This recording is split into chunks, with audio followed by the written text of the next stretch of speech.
back, baby. Offense, you know what to do. It's football time in Tennessee.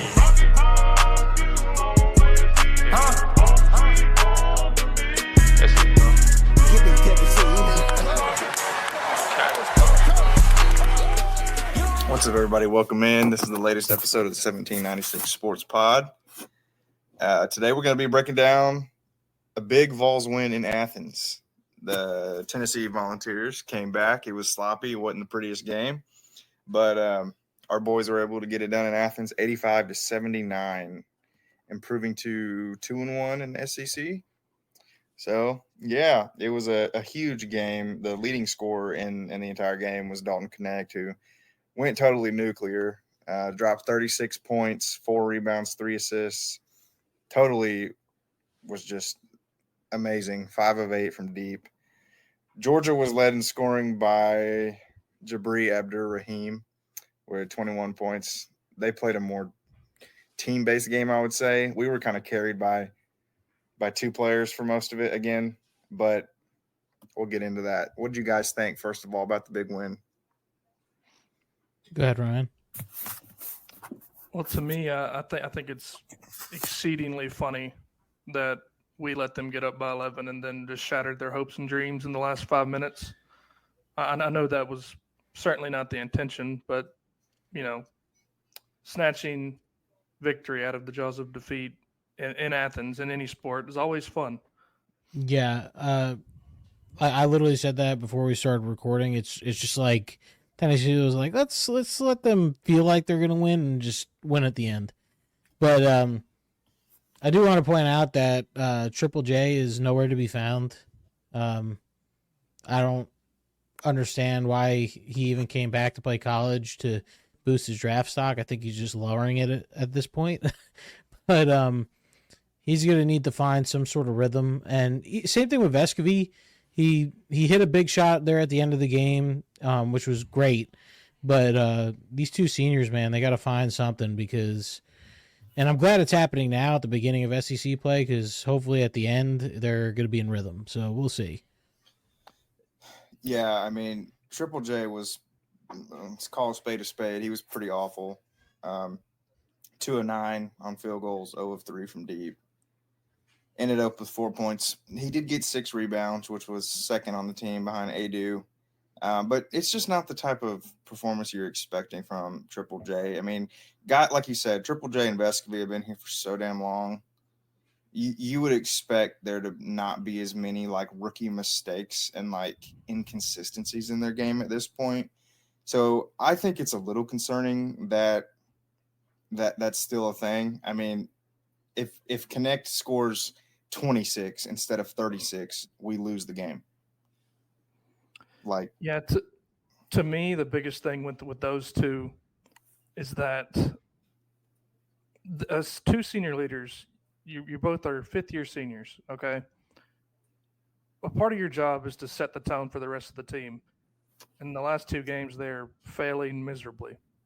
It's like you just said, Bryce, if and Knecht and even Adu in this last game, I want to be sure that we remember to talk about Jonas Adu.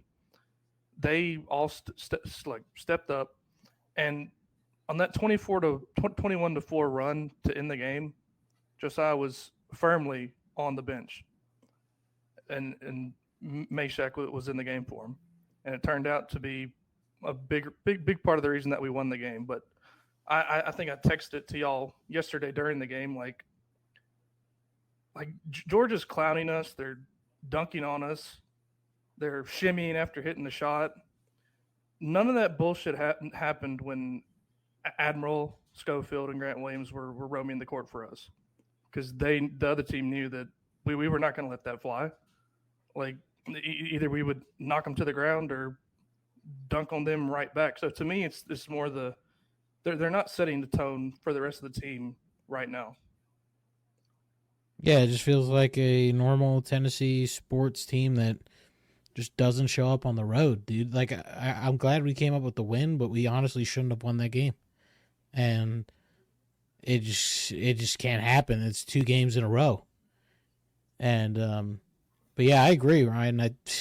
I would not be taking that lightly if I was playing basketball with kids shimmying in my face. And Zakai was about the only one doing nothing. I mean, Zakai was talking mad smack the whole game. And I mean, I don't know if you saw the replay of him stealing the ball with a big smile on his face. Like, nothing makes me happier seeing that kid do well because, I mean, the way his season ended last year, I love to see, him back because, I mean, without Sakai, this team, I'd be worried because Sakai, I know we go down on him a little bit, but, he's the floor general of this team. Like, with him, his defensive presence, I mean, he could score when he needs to, but he facilitates the offense. And without him, and obviously Dalton Knecht, I mean, that dude could not miss. but yeah, Zakai's a huge piece to this team. Yeah, I mean, it's like you just said. Instead of our two fifth years setting the tone as far as the mental edge goes, it was Zakai Ziegler. And I think a lot of that has to do with him being from New York and just having that type of swagger to him. I'm sure that you can speak to that, Jim. Yeah. Like they have a chip on their shoulder. And I saw a video of Dalton Knecht talking shit too. He was just talking to somebody in the crowd or somebody videoing him. This is my court. This is my court. And it certainly was by the time the game ended. But it's that, like, experience is supposed to mean something when you're talking about two fifth-year seniors. And to me, they're just too passive at times, both in the game and then the game within the game, But the reason that I'm so mad at them for the last two games is the same reason that I expect them both to turn it around soon. So, and Rick Barnes said as much. He doesn't expect Josiah to stay like this the rest of the season. So we can only hope that they both will turn it around come Tuesday night. Yep, well said. I think it's another thing that you can't really discredit any win that we get in Athens because it's been a tough place to play anywhere on the road, really, but especially Athens. I don't remember what it is. It's like before this game, we'd won like 1 out of the last 5 in Athens. So you can't really any win that you get there is good. And it's good because if you're sitting at 1-2 right now in the SEC instead of 2-1, you're down there with like Arkansas and Vanderbilt, and you're depressed. So that win makes a huge difference. Dalton Knecht is amazing. Did y'all come away from the game thinking that Georgia was a better team? No. Okay, I didn't either. The main thing with this basketball team, and I don't know if you guys noticed it the past 2 games, is they turn the ball over so much. It's ridiculous because even in the Mississippi State game, we don't lose that game if we have 3 or 4 less turnovers. And it's just insane to me on just the way we're handling the ball right now. Yeah, Georgia was on fire for shooting beyond the arc to start the second half. Blue Kane, Knoxville native, who I wish was on the team, by the way. He was raining threes on us. I mean, they just seem to have hot shooting and riding the crowd. I do not think they're a better team. Also, Bryce, I'm sure you'll appreciate this. Abdur Rahim's son being at Georgia is kind of sad. Like you would think that he's a better caliber player than that. You would think that. Like, I don't know. That seems like he'd go to. Where did his dad go? I forget. I don't remember, but I know he's a Grizzlies legend. So it's low key sad, especially him missing the 2 threes for them. Sharif played for Cal, which I don't know if that's much better, but Sharif was a great NBA player for a while. Overall, though, I agree with you guys. I don't think Georgia did anything very impressive, really. I mean, like you said, we hurt ourselves quite a bit, and we just didn't look right. Well, the turnovers is like Jim started with, like that's the big problem. And like Zakai Ziegler was turning the ball over like he was handing out candy in the first half, but he eventually turned it around. And we started the game with a turnover like 2 seconds in. We won the tip and then threw it out of bounds. Like, What do you think is for both of you guys? I'm curious. What do you think is behind the slow starts? Like you would like obviously Rick Barnes knows about it, and like he knows he's a great coach. Like how is that something that isn't fixed yet? I don't know. That it's kind of mind baffling to me because I'm trying to think.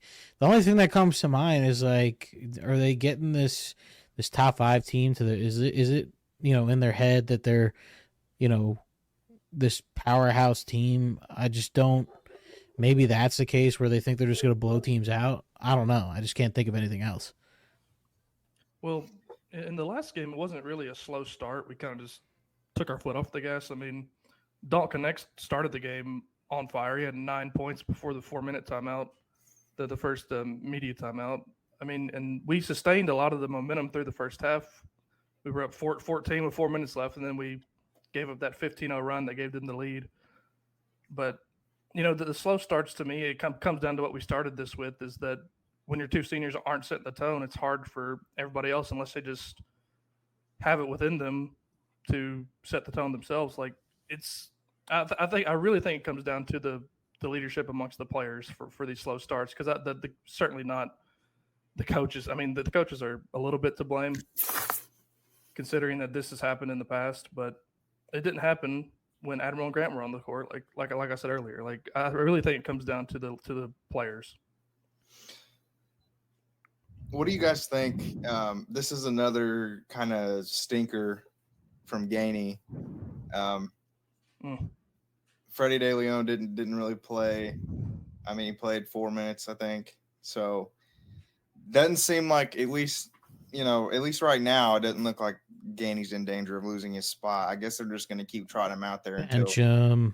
Which honestly, though, I don't know. Like, I mean, he only took. Actually, he didn't take. He took 1 3 against Georgia, right? And he missed it, obviously. But like,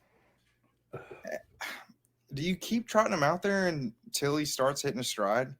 I mean, at what point do you bench him?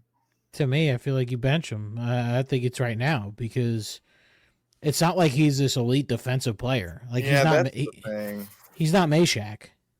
And he's not even average. Like right. It'd be different. Liability. Yeah. It'd be different if he's a Meshack type defender, but the dude is ice cold. And he's not an amazing. He's a below average defender. At this point, you got De Leon, you got Jefferson on the bench, you got a bunch of athletes that you could test out, because you're going to need someone, and maybe Gainey will turn it around, but you need somebody to step up, because obviously you're going to have nights like Triple J did and Vescovy did, and you need that, a Gainey to have that 10 points, because if Gainey has 10 points, this game's not even close. Mm-hmm. Yeah. I think y'all said it perfectly. Like, if you're going to be ice cold from shooting when you're supposed to be a scoring spark off the bench, and you don't give much on the defensive end, you're unplayable in my eyes. Like, you have to get it from somebody else. Like, well, that's a good point, Jim. Like, if Gainey had 10 points, we win and going away. That's a good way to look at it, because I mentioned, like, if Knecht didn't hit a couple of those threes, we would have lost. But the real way to look at it is if any of our starters pulled their head out of their ass, or if Gainey contributed something, we win by a lot. So that's the same thing as the Mississippi State game. If Triple J has 10 points, even 10 points, I mean, this game is a double-digit win, and same thing with Mississippi State. We win that game. And we can't be having this from especially the seniors that are gone after this year. So we'll see. I mean, I just don't expect Triple J to be this way this whole year. And like I said earlier in the pod, I'm glad it's happening right now. I'd rather it not be happening in late February or March. With Triple J or Vescovy, it's a little bit less concerning, I think, because we have such a proof of concept with them. Like, for so many seasons, we've seen them be solid players. So it's a little bit less concerning with them. With Gainey, though, I mean, yes, he had some good games at the beginning of the season, but there's not as much of a proof of concept there. like if he can handle the tough conference play and stuff, So I'm a little concerned about Gainey right now. I'm not gonna lie. I think Rick wants to play him because his dad's a coach and all that, but he'd probably be sitting for a week. Well, my thing is Rick. He's a future Hall of Famer. I mean, you got to see this as an issue, and even if it's you don't have to bench him, but I mean, Freddie. I mean, with 4 minutes, why doesn't Gainey get 8 minutes, or cut his minutes in half? Maybe that sparks like something in him to where he starts hitting shots a little bit. I don't know. Maybe it's something like that that'll fix him. If I'm Gainey, I'm in the gym nonstop, shooting the ball, as much as I can, trying to get out of this slump, because it makes no sense to where he's inside Michigan State's arena just going off, and then all of a sudden now he can't hit a shot. Yeah, well, we'll see how it goes, because, I do think we're going to need him later on. It's always nice to have a lethal sharpshooter off the bench in big games, so hopefully that, he doesn't lose confidence too bad and he can get it together later. We got to talk about the funniest news of the weekend. Kentucky losing. Oh, yeah, please. Even with the refs' help, Kentucky found a way to lose. Oh, my God. Those were the two most horrendous calls I've seen in a very long time. It's not even – I know other fan bases get annoyed when we talk like this, but, like, Alabama football, or I should say Nick Saban coach teams, and Kentucky basketball just objectively get bullshit calls. Like, you'd have to be blind to not see that, like they do. And it was pretty egregious. Luckily, though, they lost. Well, they only scored, 2 points in overtime? An overtime that should not have even happened. Nothing to take away. Texas A&M played stellar. They did. They went into that game saying we're winning this game. But it was hilarious because all the Kentucky fans trolling us about, oh, you lost to Mississippi State, oh, blah, blah, blah. And then they go and they lose to Texas A&M. So, it's funny to lose to a Maroon team on a Saturday. I'd rather lose to them on a Wednesday. Yeah, more eyes on it. And by the way, Mississippi State's been better than Texas A&M. So, yeah, nothing to take away. Texas A&M, like, we're not saying anything bad about them, but Kentucky should have won that game. Well, this is what I try to tell people who freak out over one conference loss, is that the SEC for the last 5 years has been one of the best basketball conferences, and whenever you go on the road, especially, it's hard to win. And besides for like 3 teams, it's hard to win on the road in the SEC, and it always will be when you're playing 8-on-5, like when you play teams like Kentucky.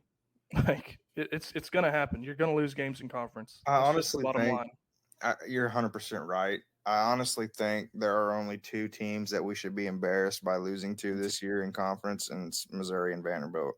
Anybody else, I don't think you could really be like flat out embarrassed. Like, okay, I know even Arkansas is down, but like Arkansas is a program that is historically a good program, and they're just down right now. Missouri and Vanderbilt are terrible. Like, you can't lose to them. But you're right. Yeah, Missouri blew a. Just anywhere else in the South is going to be a tough game, guys. And guess what? We're probably going to lose another road game. It's honestly, maybe 2. Yeah, it's just part of it. Yeah, I don't expect, like, yes, do we want our team to go, the rest of the way and not lose? Of course. Everyone does. But, the SEC being so well-rounded, especially, teams play amazing on their home court. It's inevitable. It's going to happen. It's just games, It's games that, yes, of course I want to beat Kentucky in Rupp Arena. But, if we lose that game, we expected that. It's not, but it's yeah. Yeah. Well, any more thoughts on a wild little weekend of basketball? Yeah, No, I just want to drive home the point that Jonas Adu bounced back in a tremendous way. I mean, 10 points, 15 rebounds, 5 blocks. That's a pretty good outing from your 5. That's going to win you games when you're being that effective at protecting the rim. The And gotta 15, stay out of foul trouble. yeah, the 15 rebounds is awesome. Considering Georgia's 7-footer, the guy that I was talking about, Tachiwa, He's awful. he's 7 foot tall and he somehow got 3 rebounds. That's pretty embarrassing. He sucks. He got 1.3 rebounds. So He sucks. He's one of the worst big men I've ever seen take the floor in an SEC game. And Damn, guys, just rip him a new one. Shit. that is no hyperbole. Every no, time he I got mean the I ball- don't know how you can be 7 foot tall and look like you're 5'9". Have we seen the Missouri guy, the white guy? Vanover. Yeah, the guy looks like he's like 8 foot tall. Oh, he used to play for Arkansas. Yeah. Yeah. Oh, talk about Arkansas. They are. Yeah. Woo! Arkansas. So, guys, any listeners that don't know, I guess we'll just go over the notable SEC stuff. Arkansas got their shit rocked by Florida, and it is a SEC road game for them, but Florida's not exactly terrifying to anybody, and they just absolutely dominated Arkansas, 90-68. Wait, are we talking shit about Florida? Because they come to town this week. Oh, we know they're Florida's 1-2. Well, Florida improved to 1-2 after destroying Arkansas. Arkansas falls to 0-3, which I mean nobody expected that. I don't think. Did anybody expect Arkansas to be 0-3 in the SEC? Oh no. Hell no. I think even Arkansas is one of the teams that we kind of thought was going to be a tougher win to get. So that's kind of nice to see, I guess. I want to just point out that, and I've seen people put their SEC power rankings out. The fact that people still are putting and don't get Auburn is number 1 to me right now. Auburn's playing very well. But people are putting Alabama at number 2. I think that's laughable. Tennessee and Kentucky are still 2 and 3 to me, and Alabama's 4th. But I just because they're 3-0 doesn't make them the number 2 SEC team. That's just my opinion. No, I mean I agree with you. And then look at who they played. I mean, now the South Carolina, that's impressive. What they did to South Carolina is very impressive, in my opinion. But I mean, barely beating Vanderbilt. Wow, who cares? There's a couple high schools that could beat Vanderbilt. Beating Mississippi State is a good win. It's just it's a solid win. But At Mississippi State too. That's a yeah, pretty I good mean one. that was impressive yesterday. But I don't see anything. I mean, if you want to go every time they played a good team this year, they lost. Purdue, Creighton, Arizona, Clemson, Ohio State, they've beaten up on a lot of shit teams. Yeah, and I'm not too concerned about anybody who thinks that right now because we get a chance to prove it in 6 days at home that we're better than them. I want to mention, I mean, you just mentioned them, Bryce, but South Carolina is the most surprising team in the SEC to me right now. Yeah. I know that they had to go to overtime to beat Missouri, but again, it's on the road. They came back in the final minute, hit a big 3 to get it to overtime, and then they cleaned house from there. I mean, they're playing far better than I expected, and if we have to go down there, which I'm pretty sure we do, that's going to be a tough game. I mean, South Carolina and then both Mississippi schools, I think, have really been impressive, given compared to expectations. So, I also think it's crazy that we've played 3 games in the SEC, and there's 2 undefeated teams left in conference. That just speaks to how top to bottom good this conference is. Because we're clowning on Arkansas right now, but I think by this time next month they will be above 500 in conference play, because that seems to always happen with Arkansas basketball. Yeah, and do we want to talk about like the number 1 through what 6 teams lost? In the country, yeah. Yeah, only one I honestly don't see the AP poll moving at all. It really shouldn't. I mean, the Connecticut is probably your number 1 team. Yeah, and I see Auburn taking a good jump too. Yeah, Auburn looks thoroughly dominant. I mean, they tried to blow the lead last night, but they didn't. But yeah, UConn was the only top 6 team to not lose, so I think they'll be number 1, and Auburn will probably make their way into the top 10. I think Kentucky might move down a couple. Maybe. I mean, Like- Houston will definitely move down. Houston, I don't think should have been up there, but that's just my opinion. I just couldn't believe that Houston lost 2 in a row, really. I mean, Grant, you can say, I mean, were they probably a little overrated? Yeah. But I think that Seth Greenberg said it on ESPN this morning. It's kind of like proof that there is a ton of above average teams this year and not very many elite ones. I just want to say I'm actually starting to get worried of what this basketball team's going to look like next year. Really? Yeah. Mm-mm. You know, I don't I mean, know. if we're clowning on Josiah and Vescovi, I don't think we'll miss them too much unless they go on a crazy run here. But I really trust that Cameron Carr and Freddie DeLeon will be 2 very good players. I think those 2 big good players in Phillips and Estrella, and we always have help on the way. And we didn't have Connect on the team until May, so you never know what's going to happen. But I trust Rick Barnes to run his program well enough to be winning 20 games a year, and I think we will be there again next year. You know, I said it like a couple podcasts ago, but like I really think that this team, and with all this happening at the beginning of SEC play, I feel like it's in our benefit because you see this team going through adversity. They go down 11 to Georgia on the road. They come back and win, right? I mean, you need games like this to, when you get to March, and it's going to happen to where, yeah, you know what? Think about it. When we won the SEC, we go to March, we mess up.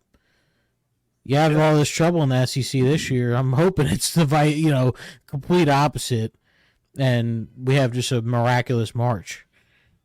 So are you kind of seeing this as like, I don't want to say our last, kind of like our last chance? I wouldn't say last chance, but I mean, this team is just, it's just loaded with talent. I mean you got all the veterans. Yeah, you got all the veterans. You got the skill. You got the coach. You got the fan base. Like, I mean, it's hard to say how this should be a championship team. I think if anything, if you want to nitpick, I mean, you could say we could probably use some more down below defense in the paint. Probably be nice to have that. Maybe one more paint guy and then one more shooter. But Gainey could be that if he can hit a shot. Mm-hmm. So, oh yeah. I mean, I think you have a good point. I think it has all the making. It has everything that good teams need. So yeah, you got the shooters off the bench. I mean, I think it's very good to be working out all the kinks in the first half of January rather than in March. So hopefully by the time we get to March, all the kinks are worked out and we're hitting on all cylinders. That's what every team hopes for. Well, I mean, it's also a good sign that we won and we're still talking about we're finding the negatives in a win. Yeah, I mean, not we lost. Yeah, it's like Jim said. This team has all the pieces, so it's a good sign that we're still nitpicking after a loss because we hold them to such a high standard. Because it's like Jim said, they're skilled, they're deep, they're experienced, they have all the tools. They just got to work everything out before we get there. Mm-hmm. So, if are y'all good on the talking the men? I want to say one more thing. Okay. About Grant Ramey tweeted this out. He went through the stats of Dalton Knecht on the road. He is 43 of 70 from the floor, good for 61% shooting, and averaging 31.3 points per game on the road. And Rick Barnes compared him to Kevin Durant after the game, the way he plays on the road. So if you're getting that kind of praise from a guy like Rick Barnes, who normally never goes out of his way to praise his players, you're doing something right. Well, and obviously he coached Kevin Durant, so he would know. Mm-hmm. Yeah. Kevin Durant's all over Instagram pumping up Dalton Knecht. I mean, he's a big fan. I mean, Dalton Knecht looks like a future NBA role player. Like, this guy, I mean, he could score all over. Yeah. But anyways, I know we got to get to other topics. We could talk about him for days. I was just going to, real quick, we always do this. We got to talk some ladies. And unfortunately, our good news streak ended today. We had Torched. we had like 3 weeks in a row of positive, uplifting talk, and then they laid a stinker today at Texas A&M. But like Ryan says, it's not exclusive to the men's game. Winning on the road and women's basketball is hard too. So they're 3-1 in conference. It's not like a disaster or anything. I mean, they got good wins over Auburn, Kentucky, and Florida. You'd have liked to have the one today, but it is what it is. I don't know if y'all had any thoughts on that. Yeah, it just seems like Texas A&M is not. I mean, they're 14-3 overall. They were 1-2 in conference before today. It would have just been nice to see the ladies pull out that win, but it's like you said, Bryce. It's a far cry from where we were a month ago talking about them. And really, without that loss to MTSU, I don't think anybody would be very, very concerned about them right now. No, I mean, that's the only embarrassing one. I mean, you can say the Ohio State one was a pretty bad one, but they're ranked now. They ended up being a lot better than the preseason projection, and so Indiana as well. I don't think that's a terrible loss. So we'll see. They have another road game coming up. They got to play Mississippi State Wednesday or Thursday, I believe. So hopefully they get back in the winning column on that one. All right. Jim, got a question for you. Mm-hmm. What do you think about Kalen DeBoer? I think it's a miss. Okay, don't elaborate yet. Ryan, what do you think? Don't elaborate. It's a good hire. Okay. I think it's not going to work out. So, Jim, tell us why you think that. I don't know. Just his track record. And it's just like, I get his records like 120 and like 10. I don't know. But it's just not he's not ready for the SEC. I just don't see it. And he's got a lot of kids leaving from the transfer portal already. 25. Yeah, and I don't think that's even close to what the number's going to be by the time spring's over. But yeah, I don't know. I'd be I'm not saying he's like a trash coach. I mean, he's not a trash coach, but I feel like if I was Alabama, I would have done everything in my power to get Dan Lanning. Like, I would have been as a rival fan, like, I'd be worried if they would have gotten Dan Lanning. I agree, because Dan Lanning has experience in the South. Not a ton, obviously, but it was to the point where Nick Saban wanted to hire him back. I think it was in 2018 before he went to Georgia. Like, he was a graduate assistant in Tuscaloosa for a year, and he made an impression on Saban to the point where Saban wanted him back. So Lanning is obviously a lot younger. He's done a lot at Oregon. Kalen DeBoer, don't get this wrong. He seems like a great guy, and I think he's a great football coach. I mean, everywhere the dude goes, he wins. He's like 109-12 in his coaching career. But there's a lot of difference between coaching at the University of Sioux Falls and the University of Alabama. I mean, it doesn't necessarily translate. The best high school coach isn't going to be the best college coach. And my number one thing, Jim, like supporting your argument, is Washington has all the momentum in the world. Like, well, he's lost 3 games in 2 years since he's been there, right? And they still finished with the 36th ranked recruiting class. Like, that should be a red flag, in my opinion, because we've kind of talked about it before. I don't think there's anything about Alabama that's inherently great at like getting recruits. I think that was Saban. So Kalen DeBoer is not necessarily like it's not like he's a great recruiter. I mean, he hasn't been at Washington. He hasn't been a great recruiter. So I would be worried about it from that angle if I was an Alabama fan. I think he is going to get he's going to be a great X and O's coaches. Like he's not one of those coaches that's going to do some like befuddling shit that like loses you the game. But I do worry. No, I don't worry. I mean, I hope it happens. I don't think he'll be able to get the same talent that Saban did.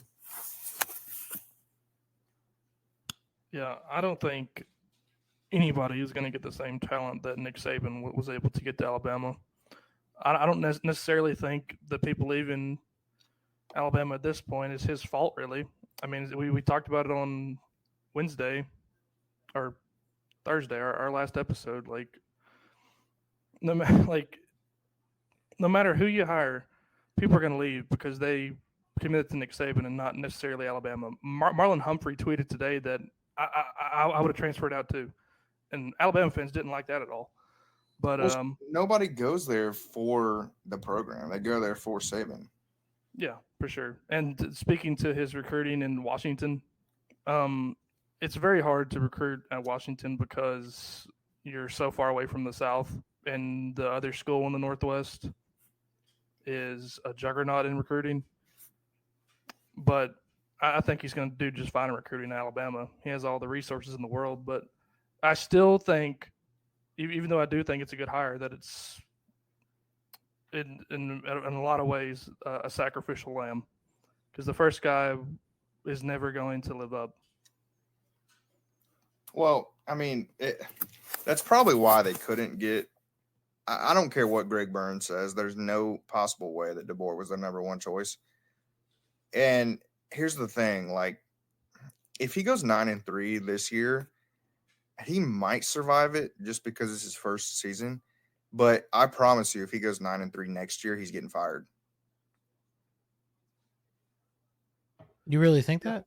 I really do. I don't think Alabama fans. I think they're so spoiled.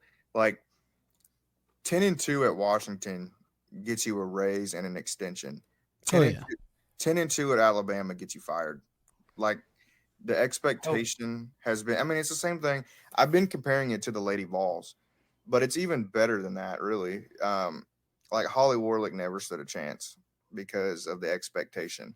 It's the same thing with Alabama football, in my opinion. Like he had a stretch where he won 6 national. I think it was like 6 national titles in 12 years or something. Like, right or not, they're going to expect to win with their next coach. So I really don't think. I think he can have one, mediocre season in their terms, and then after that, there's going to be like no margin for error. He can't go to Alabama and go 8-4 2 years in a row. I agree with that, Bryce. I just think that anytime a Division I school has a job opening and they can pull a Power 5 sitting head coach that was just in a championship game to their school, you can't really call it a bad hire. That's just all I'm saying. I know relative to what Alabama has been, it very well will be a bad hire, but it's kind of a hard thing to compare it to. I think the hire itself is a good one. Yeah, I don't think bad hire is the right word. I would just say like underwhelming, I guess. I don't know. I don't really know what the best hire would have been because it's kind of tough. But if I was an Alabama fan, I would have probably wanted something more. I don't know. There's just no proof of concept for it. Like DeBoer's never recruited in the South. He's never had a giant job. I mean, whatever you think of Washington, it's nowhere close to being an SEC job still. So I think No. that's time will tell. I mean, I hope it doesn't work out. We all don't. I expect them to have 3 to 4 losses. So I mean, the most exciting thing about it, I mean, regardless, it's definitely exciting for. I would say who it benefits the most is probably Tennessee and Auburn. And hear me out. We're no longer going to, all of us BVS sufferers are no longer going to, in my opinion, automatically circle an L at Alabama. And then Auburn, Hugh Freeze, I think, which by the way, Auburn had a really good season this year that kind of went under the radar. Like they ended up with a better record than most people thought they were going to.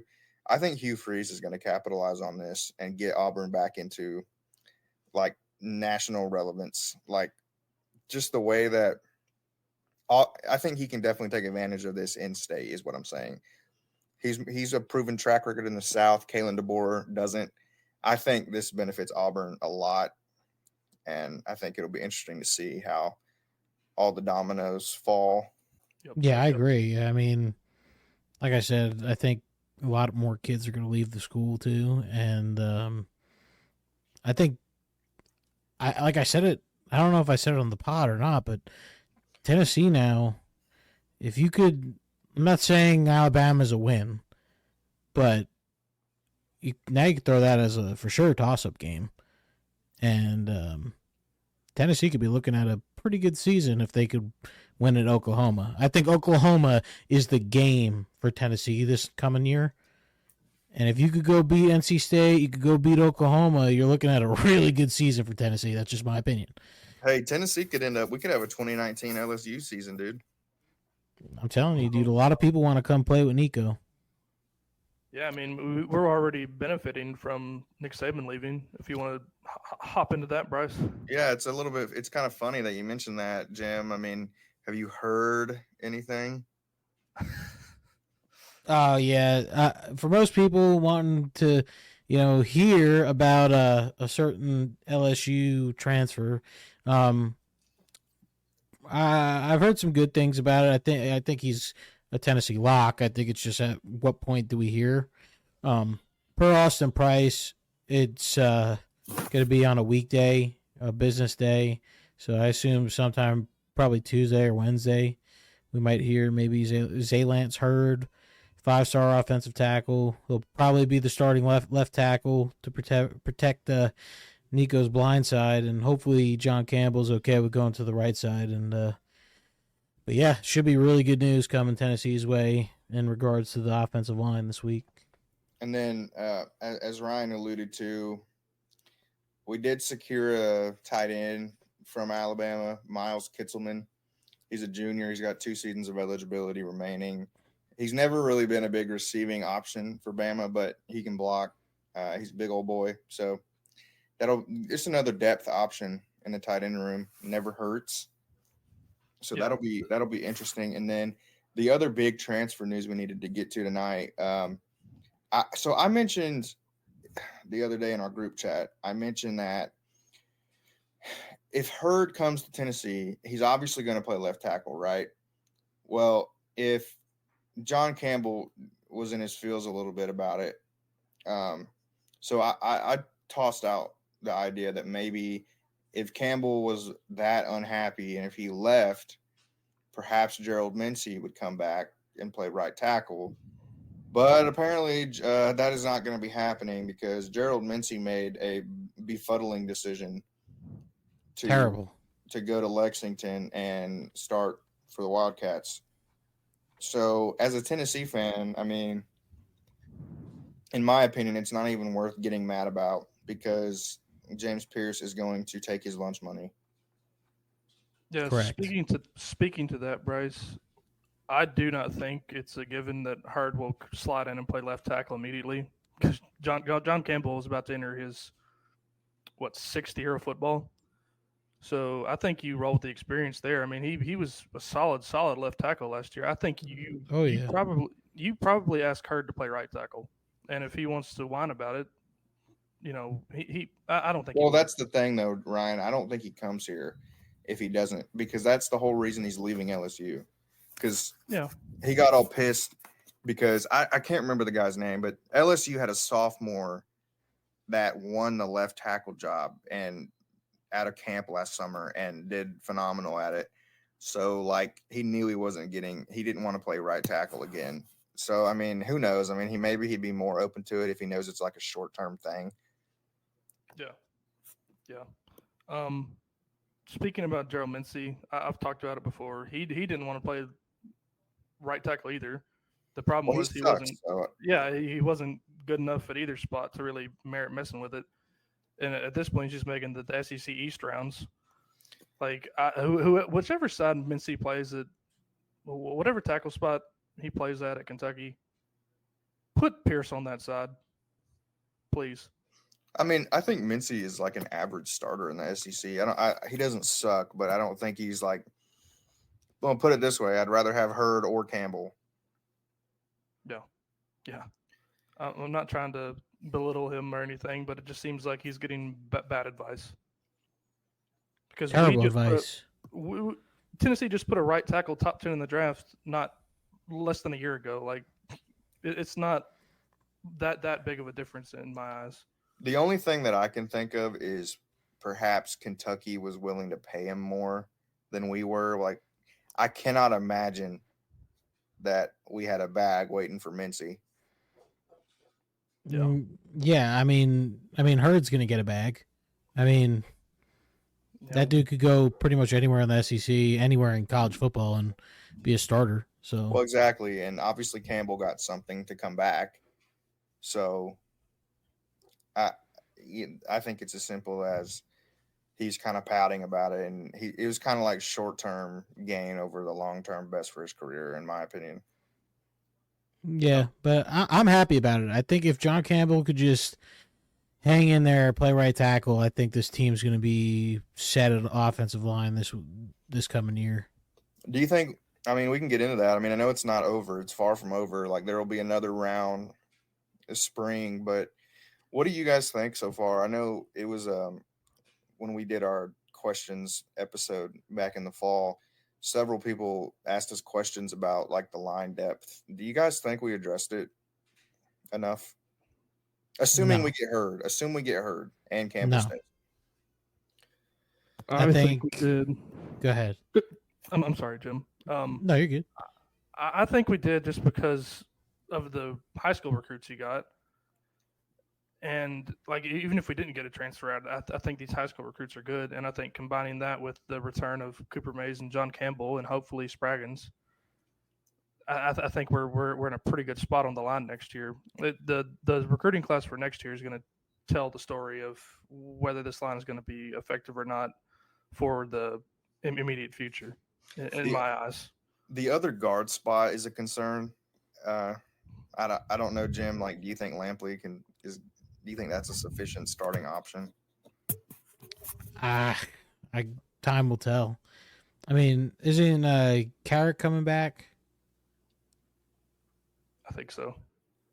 Because I think he'll be an option for,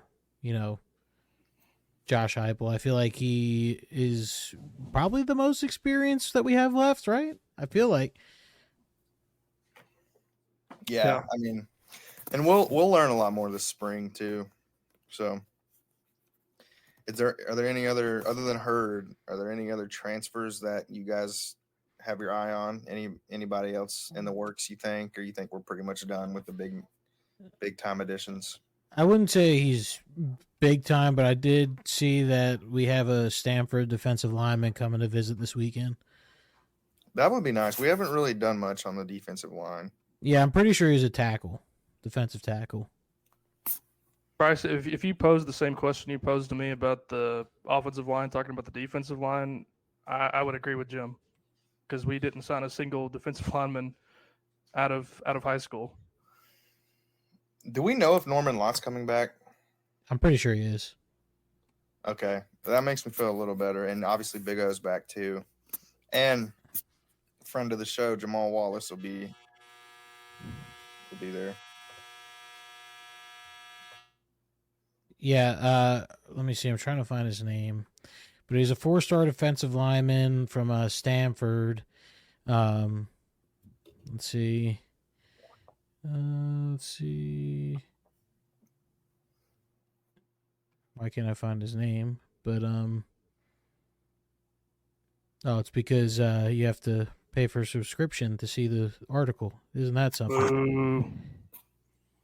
247. You need to get on that. That's the stupidest thing I ever heard.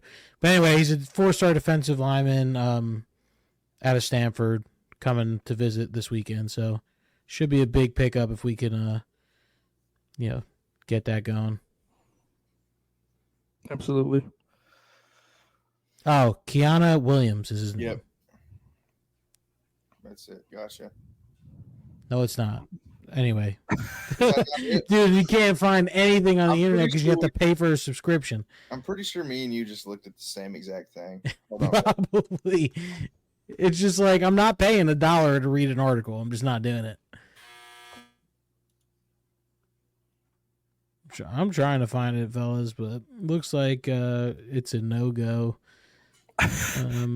Just impossible to find because you got to pay money to see stuff. The point Okay, is, wait. Jesus Oh, Christ. Wait. Why are they Wait. hiding this? It's like fucking NASA secrets or something. Yeah, it's like, dude, it's just a lineman from Stanford. He's not from Alabama. Come on now. yeah, this isn't nuclear launch codes we're trying to uncover here. Good Lord. Anyway, we might get a defensive line transfer. If Congress unseals the fucking information, we'll tell you more about it. Come on. So, guys, anything else y'all want to get to today? We got through a lot. Basketball. No, I'm still trying to find it. It's Fuck it. I don't even care impossible. anymore. I don't care. I hope he doesn't come. Yeah, sorry. If somehow you hear this, we appreciate you coming, but we have no idea who you are. Yeah. Anyway. Boys, I'm looking forward to a 20-plus point win against Florida on Tuesday night, and I'm looking forward to Zaylen Hurd's commitment. Yeah, we might have some big stuff to talk about this week. So, Oh yeah, heck yeah, big win. Let's beat Florida's ass and keep SEC playing. Mm-hmm. go Vols, baby. Go Balls. Go Bulls.